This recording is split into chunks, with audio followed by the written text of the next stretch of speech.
여러분 안녕하세요. 알면 약이 되는 경제 이야기 경제알약의 최은정입니다. 네, 안녕하세요. 황동석입니다. 최은정 아나운서. 네. 오늘은 제가 퀴즈 하나로 시작해볼까 하는데요. 좋아요. 네, 그리 어려운 건 아니고 예. 최은정 아나운서 옆집에 누가 살고 있는지 혹시 아세요?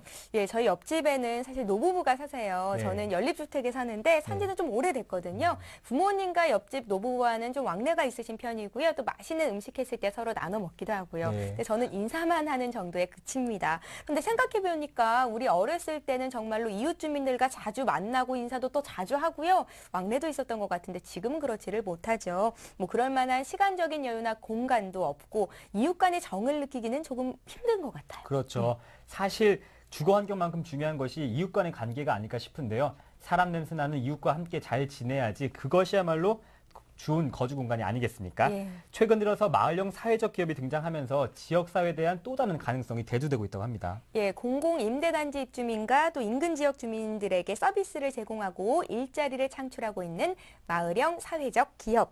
그 중심에는 LH공사가 있는데요. 최근 다양한 사회공헌 활동을 펼치고 있는 LH공사 사업에 대해서 저희가 내용을 좀 준비해봤습니다. 먼저 화면 통해서 만나보시죠. 경기도 시흥의 LH 마을형 사회적 기업인 능곡 자연마을 사람들. 거리로 직접 나와 주민들을 만나고 있는데요. 대체 무슨 일일까요? 저희가 주된 업무가 주민들을 만나는 거기 때문에요. 아무 때나 오셔서 차 한잔 마시면서 이렇게 같이 수다도 떨고 그러면서 배울 수 있으면 배우고. 지역 주민들에게 능곡 자연마을 사람들의 마을 사업단인 향기나는 자연공방을 알리는 중입니다. 발로 뛴 홍보 덕분에 어느새 향기나는 자연공방에도 마을 주민들이 하나 둘 모였습니다. 수업을 듣는 모습도 작품을 만드는 손길도 꽤 진지해 보이는데요. 엄마가 수업에 푹 빠져 있는 동안 함께 온 아이들은 선생님이 돌봐주니 엄마들은 걱정 없이 수업에만 열중할 수 있습니다. 호기심에 시작한 것 치곤 제법 근사한 작품이 나왔습니다. 큰 욕심 갖고 이렇게 하는 게 아니고요. 천천히 하다 보면 그 적성이 잘 맞으면 좀 작품까지도 가지 않을까 싶어요.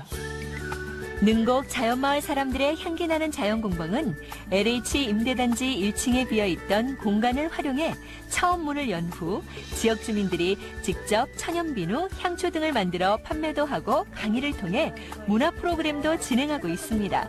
판매 수익은 마을 근처에 있는 공부방도 지원한다고 하니 엄마들의 힘이 대단하죠.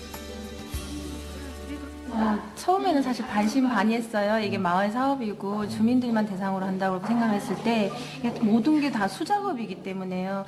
단가가 빠지긴 할까 뭐 이런 생각도 많이 들었는데 이렇게 온라인이나 이런 데 통해서 대량으로 이렇게 주문이 들어오니까 이게 정말 가능성이 많겠구나 싶고. 지역사회 일자리 창출 못지않게 공을 들이는 일이 또 하나 있습니다. 바로 임대단지 아이들을 위한 공부방인데요.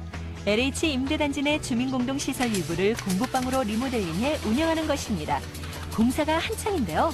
앞으로 이곳에서는 아이들의 학교 공부는 물론 다양한 창의력 개발 프로그램과 문화교실 프로그램, 급식 등을 제공할 예정입니다. 공사 후 과연 어떤 공부방이 탄생할지 기대가 되는데요. 공사 중이었던 공부방이 이렇게 바뀌었네요. 이제 이곳은 아이들과 학부모, 지역 주민들이 서로 교감하고 대화하는 마을의 새로운 배움터로 재탄생됐습니다. 현재 LH 임대단지 공부방은 전국 17곳에 위치하고 있는데요. 전주 우리마을 공부방, 청주 청개구리 지역아동센터, 인천 하늘마을 공부방 등 LH 임대단지 공부방은 마을 공부방답게 아이들뿐만 아니라 부모, 마을 주민 모두가 모여서 대화하고 배울 수 있는 열린 공간입니다. 더 나은 마을을 만들어가는 첫걸음. 그것은 다름 아닌 우리 마을에서부터 시작됩니다. 예, 실버 사원부터 대학생 전세 임대주택까지 정말 다양한 사회공헌 활동을 펼치고 있는 LH공사. 올해 주력 사업으로는 마을형 사회적 기업을 꼽았는데요. 오늘은 이 내용에 대해서 좀 알아보겠습니다. LH공사의 사회공헌단 장재욱 단장을 이 자리에 모셨습니다. 안녕하세요. 안녕하세요. 안녕하십니까? 예.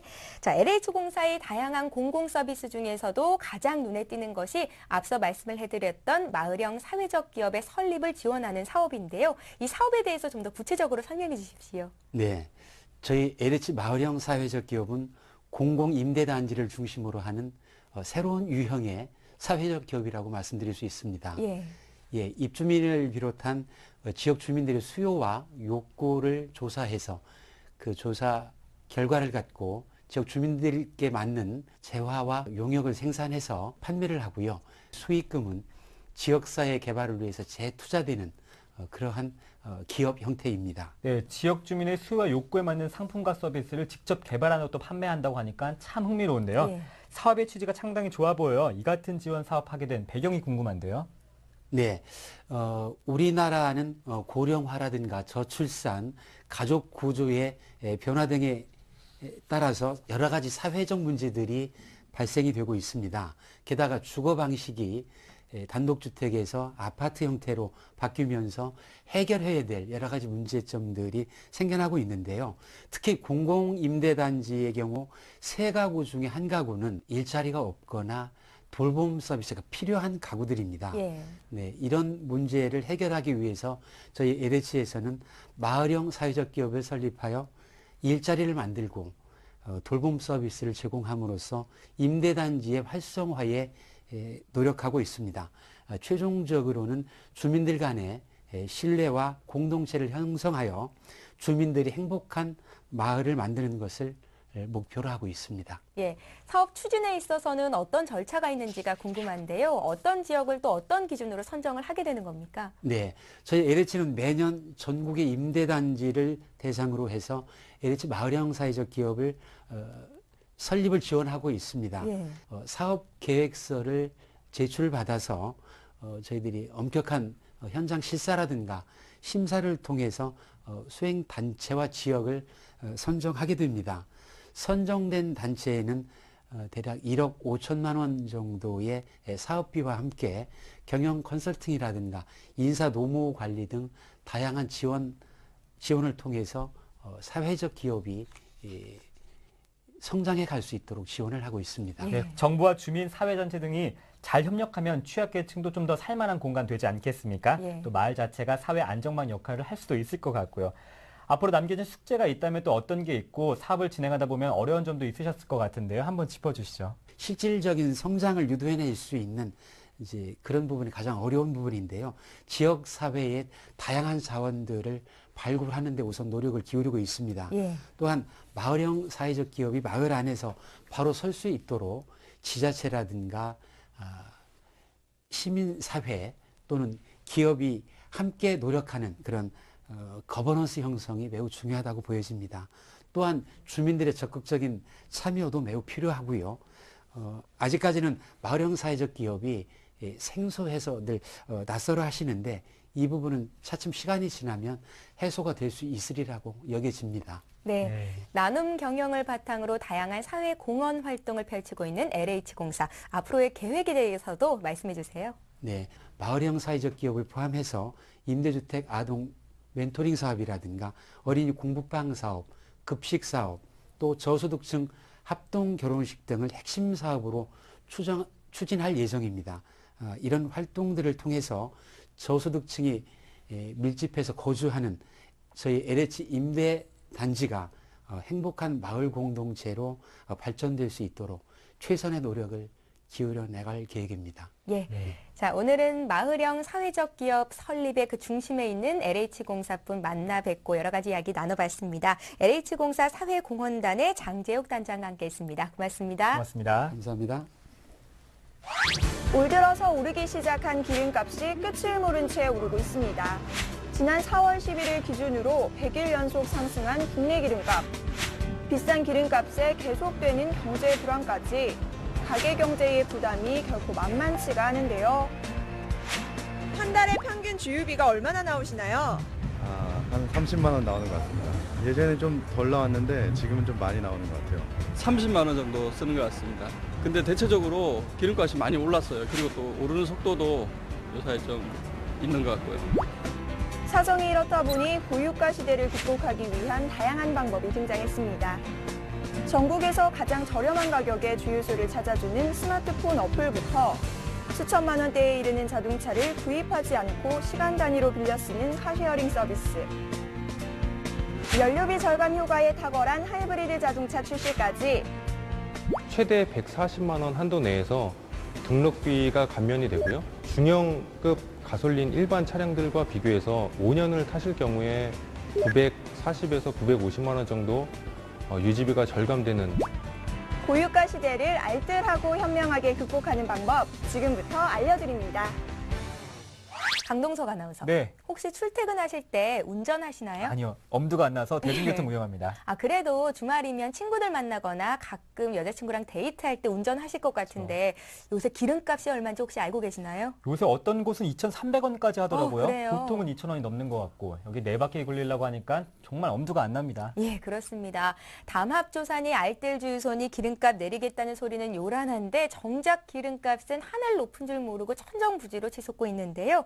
오늘 고유가 시대를 이기는 해결책을 들고 나오신 분이 계십니다. 오늘도 역시 자리하셨어요. 김혜영 리포터 나오셨습니다. 안녕하세요. 네, 안녕하세요. 예.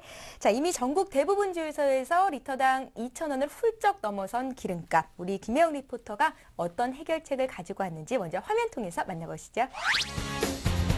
안녕하세요, 여러분. 알면 약이 되는 경제 이야기, 경제알약의 김혜영입니다. 연일 최고치를 경신하던 기름값이 또 기록을 세웠는데요. 서울의 평균 기름값은 4월 11일 기준으로 리터당 2,200원까지 올랐습니다. 벌써 100여일째 가까이 오르기만 하는 기름값. 내리기를 기다리기보다는 다른 방법을 찾아보는 것이 더욱 현명할 것 같은데요. 기름값도 절약하고 가계 경제에도 도움이 되는 다양한 방법들. 지금부터 저와 함께 하시죠. 서울 강남의 한 주차장. 다양한 종류의 차들이 주차되어 있는데요. 이곳에서 이용할 수 있는 서비스는 최근 주목받고 있는 카쉐어링입니다. 한 대의 자동차를 여러 사람이 필요할 때 나눠 쓸 수 있는 카쉐어링. 미리 예약한 후 자동차 키와 같은 카드를 입력하면 별도의 확인 없이 바로 자동차를 쓸 수가 있는데요. 소정의 가입비만 내고 회원 가입만 하면 누구든지 이용이 가능합니다. 이용 방법 또한 간단합니다. 사용할 시간과 장소를 미리 예약하고 자동차의 이용과 반납은 지정된 장소에서 하면 됩니다. 이렇게 보면 렌트카와 비슷하지만 카쉐어링 서비스가 각광받는 이유가 있습니다. 보험료와 주유비에 별도 부담 없이 이용 시간과 거리로 환산된 요금만 지불하면 된다는 것. 카쉐어링 이용 시 요금이 궁금한데요. 1시간을 이용하게 되면 요금이 어떻게 되나요? 1시간에 경차 기준으로 3,000원 선이고요.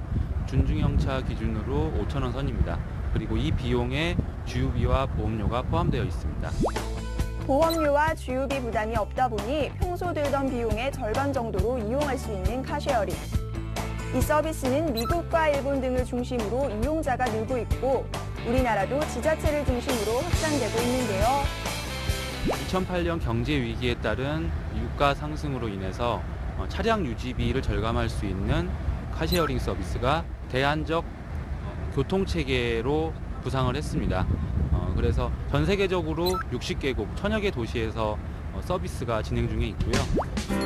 카쉐어링이 인기를 끄는 것은 낮은 이용 가격과 편리성 때문입니다. 이용 요금도 렌터카에 비해 최대 50% 저렴하고 최소 30분 단위로 이용할 수가 있어 지역 주민들에게 특히 인기가 높습니다. 서비스 개시 6개월이 됐는데요. 현재 4만 명 회원을 돌파를 했습니다. 현재 150대 정도의 차량이 운행이 되고 있는데 연말까지 2,000여 대로 확대 예정입니다. 고유가 시대 자동차 역시 소유 중심에서 실용 중심으로 바뀌었다고 하는데요. 현재 카쉐어링 회원이 늘어남에 따라 대기업에서도 이 사업에 뛰어들었다고 합니다. 하지만 직업상 늘 자동차를 타고 다녀야 하는 분들도 있는데요. 이럴 땐 연비를 고려해 자동차를 바꾸는 것도 한 가지 방법입니다. 환경도 지키고 연비도 좋은 하이브리드 자동차가 바로 그 대안이겠죠. 전기와 휘발유를 함께 사용하는 하이브리드카. 유류비에 대한 부담을 줄이고 환경보호를 위해 출시됐는데요. 가솔린 엔진과 전기 모터를 함께 쓰는 하이브리드 자동차는 쉽게 막히는 도심에서 좋은 연비를 보여줍니다. 물론 장거리 주행 시 효율성 안정성은 다소 떨어지지만 연비를 똑똑하게 챙기는 방법을 운전자 스스로 터득할 수 있습니다. 하이브리드 자동차의 장점은 어떤 것들이 있나요? 우선 세금 혜택이 있는데요. 최대 140만 원 한도 내에서 등록비가 감면이 되고요. 그다음에 도시철도 채권과 같은 공채는 아예 면제가 됩니다. 그리고 연비가 좋기 때문에 일반 가솔린 차량들과 비교해서 유지비가 많이 절감이 되는데요. 중형급 가솔린 일반 차량들과 비교해서 5년을 타실 경우에 940에서 950만 원 정도 유지비가 절감되는 계산이 나옵니다. 우리나라 직장인들의 평균 출근 거리는 12km, 하이브리드카 이용 시 소모된 연료비는 100km 기준으로 5.1리터, 리터당 19.6km를 갈 수 있는데요.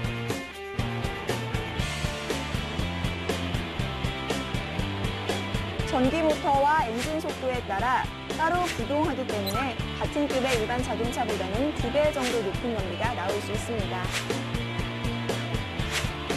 고유가 시대와 지구 온난화라는 두 가지 큰 화두를 해결하기 위해 탄생한 하이브리드 자동차. 특히 올해부터는 출시가를 낮춘 고급형 모델이 등장하면서 하이브리드 자동차의 대중화 시대가 열리고 있습니다. 최근에는 경제적인, 사회적인 상황을 고려해서 기존 모델보다 약 110만 원가량 저렴한 고급형 모델을 내놓았는데요. 이 모델이 선풍적으로 인기를 끌면서 출시된 3월 이후 지금까지 꾸준히 1000대 이상씩 팔리면서 소비자들로부터 많은 호응을 얻고 있습니다. 올해 출시된 하이브리드 자동차는 리터당 최고 20km 안팎의 연비를 자랑하는데요. 출시가에 대한 부담은 낮추고 고유가 시대에 발맞춰 본격적인 경쟁에 돌입한 하이브리드 자동차. 하지만 기름값에 대한 부담은 여전히 만만치가 않은데요. 오늘 바로 주유를 하실 분들이라면 스마트폰 하나로 알뜰하게 기름값을 절약하실 수 있습니다. 기름값을 조금이라도 아끼고 싶다면 스마트폰의 앱과 인터넷 서비스를 이용하는 것도 좋은 방법입니다. 수시로 업데이트되는 전국의 기름값, 이를 문자로 수신받으면 인근에서 가장 저렴한 주유소를 찾을 수가 있습니다. 또한 셀프 주유소를 이용하면 보다 저렴하게 주유를 할 수 있는데요. 카드사별로 진행되는 할인과 적립 서비스를 잊지 않고 챙기는 것도 좋은 방법입니다. 치솟는 유가에 점점 얇아지는 지갑. 하지만 조금만 주위를 둘러보고 요모조모 따져본다면 고유가 시대에도 현명하고 알뜰하게 자동차를 이용하는 방법이 있다는 것 여러분도 잊지 마시고요.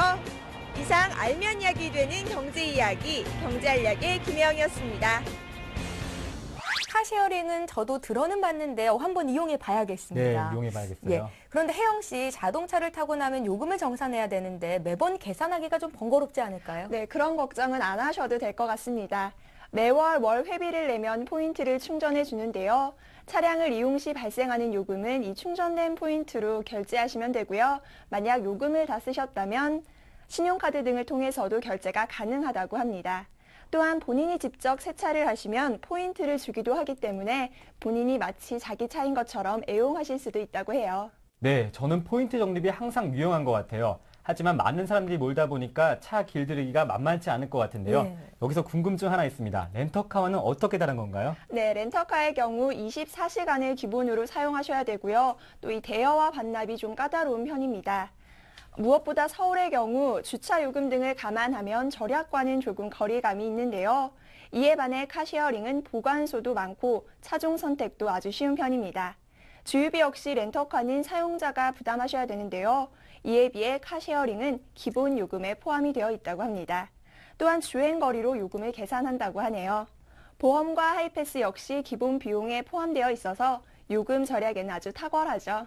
예, 아직 출발 단계이기는 하지만 점점 늘어나고 있는 카쉐어링. 한 카쉐어링 업체에서는 회원 가입을 모집을 하고 있는데요. 반년 만에 무려 4만 명에 육박했다고 합니다. 고유가 시대가 이렇게 자동차 문화까지 변화시키고 있다, 이렇게 볼 수가 있을 텐데요. 잘만 활용하면 기름값 부담을 확실히 줄일 수 있을 것 같습니다. 혜영 씨, 오늘도 유용한 정보 참 잘 들었습니다. 고맙습니다. 고맙습니다. 감사합니다. 네, 외국에서는 공유 서비스의 대표적인 예로 카쉐어링, 자동차 공유제를 들곤 합니다. 예. 유럽 등 선진국에서는 10년 전부터 이용해왔던 서비스인데요. 우리나라도 카시어링 외에도 옷과 가전제품 등에서도 공유제도가 다양한 분야로 확산되었으면 하는 바람을 가져봅니다. 예, 지금 알고 있는 걸 그때도 알았더라면 하는 아쉬움이 남는데요. 지금이라도 늦었다고 생각하지 마시고요. 바로 좀 실천에 옮기셨으면 좋겠습니다. 자, 실천도 미리 좀 알고 시작하면 더 좋겠죠. 경제 습관은 어릴 때 들일수록 더 좋다는 말도 있잖아요. 그렇죠. 예. 제가 초등학교 다닐 때는 저금 시간이라는 게 따로 있었어요. 그래요? 네, 예. 그때 생긴 그 습관 덕분에 지금도 용돈을 받거나 월급을 받으면 바로 저금을 넣곤 합니다. 아, 그러세요? 네. 맞습니까, 진짜? 네, 정말입니다. 예, 우리 강동석 아나운서처럼 어릴 때부터 경제 습관 들이는 게 참 중요할 것 같은데요. 최근 은행권에서는 어린이 통장이 다양하게 출시가 되고 있다고 합니다. 우리 아이, 우리 가족에게는 어떤 혜택을 줄 수 있을지 화면으로 준비해봤거든요. 먼저 보시죠. 게임기와 스마트폰, 태블릿 PC까지 아이들이 어린이날에 가장 받고 싶어하는 선물들입니다. 하지만 부모 입장에서는 게임 중독 걱정과 실용성 여부 때문에 꺼려지게 되는데요. 4살짜리 딸이 있는데 딸에는 뽀로로 인형을 사줄 예정입니다. 요즘에는 그냥 선물 주는 것보다 돈 주는 게 편하더라고요. 무엇이든 해주고 싶은 것이 부모의 마음. 하지만 현명한 선물이 아이의 미래에 도움이 될 텐데요. 은행이 판매 중인 각종 어린이 대상 금융 상품이 어린이날을 맞은 자녀들에게 좋은 선물이 될 수 있습니다. 아이들에게 인기가 굉장히 높은 뽀로로 캐릭터를 활용하여 통장 디자인을 만들어서 친근감을 주고 어릴 때부터 저축 습관을 길러주는 데 도움을 주는 상품입니다. 과거에 비해 부모님들이 금융 상품을 선물로 주는 경우가 많이 늘었습니다. 아이들의 취향과 나이에 맞게 출시된 다양한 통장들. 돈을 불리는 재미에 경제관념도 생겨서 일거양득의 효과를 거둘 수 있습니다. 인기 캐릭터를 모델로 한 은행에서 출시한 어린이 예적금. 최초 가입 시 10만 원 이상을 예치하면 1,000원 단위부터 자유롭게 저축할 수 있고 납입 시기와 금액이 자유로워 부담 없는 예금 관리가 가능합니다. 입출금이 자유로운 상품인데도 불구하고 자동이체 등 실적이 있는 경우 50만 원까지 금리 4%로 높은 금리를 제공하는 상품입니다. 언제 빠져나가는지 모르는 주머니 속 푼돈도 알뜰살뜰하게 모으는 기회를 쌓을 수 있는 건데요. 가족들이 함께하는 연계 상품도 출시하는 등 미래 고객 확보를 위한 은행권들의 경쟁은 갈수록 치열해질 전망입니다. 때문에 잘만 고르면 금리 우대에 용돈 관리, 경제 교육까지 한 번에 해결할 수 있는 우리 아이 첫 통장. 내 자녀를 위한 올바른 경제 교육의 첫걸음이 아닐까요? 네, 이제 곧 있으면 어린이날인데요. 아쉽게도 5월 5일 토요일입니다. 예. 네, 자녀에게 알뜰한 경제 습관 길들여주기 위해서 통장 선물하는 것도 참 좋을 것 같은데요. 그 대신에 용돈도 두둑하게 넣어 있으면 더 좋겠죠. 예, 용돈 관리부터 아이들의 꿈을 담은 적금, 또 미래를 생각하는 통장까지 다양한 상품들이 출시가 돼 있는데요. KB국민은행의 주니어 스타 통장이 출시가 됐습니다. 만 18세 미만 어린이와 청소년의 금융 거래를 위해서 만들어진 상품인데요. 여기에는 우대금리와 함께 수수료 면제 혜택까지 주어진다고 합니다. 네, 신한은행의 틴즈 플러스 통장은 만 13세부터 18세까지 가입할 수 있는데요. 신규 가입 시 통장과 카드 디자인을 고를 수 있다고 합니다. 특히 효과적인 용돈 관리를 위해서 매월 입출금 내용을 요약해서 정리해주는 서비스, 여기에 또 하나 일정 금액이 미만으로 떨어질 경우 문자 알림 서비스를 무료로 제공하고 있다고 하는데요. 이 서비스는 어머니 앞으로 해놓으면 좋을 것 같아요. 수시로 문자가 울리고. 예, 자, 은행별로 출시된 어린이 전용 통장은 아이들이 좋아하는 캐릭터로 만들어져 있어서 더 인기가 좋다고 하고요. 여기에 더불어서 다양한 부가 서비스가 또 무료로 진행이 된다고 합니다. 입학과 졸업, 생일 등에 맞춰서 목표 금액과 만기를 정하고 우리 아이가 스스로 자산 운용을 할 수 있게끔 도와주는 것도 또 방법일 것 같습니다. 그렇습니다. 이런 과정을 통해서 돈의 가치를 제대로 배우고 배우는 재미, 쓰는 재미 동시에 배운다면 이것이야말로 살아있는 경제 교육이 아닐까 싶습니다. 예, 자, 오늘 저희가 준비한 소식은 여기까지입니다. 생활 속 경제에 관한 여러 가지 궁금증들 있으시죠? 저희 경제알약 트위터를 통해서 남겨주시면 국내 권위 있는 전문가들과 함께 명쾌히 해결을 해드리겠습니다. 자, 한 주간도 건강하게 보내시고요. 저희는 다음 이 시간에 또 뵐게요. 여러분 고맙습니다.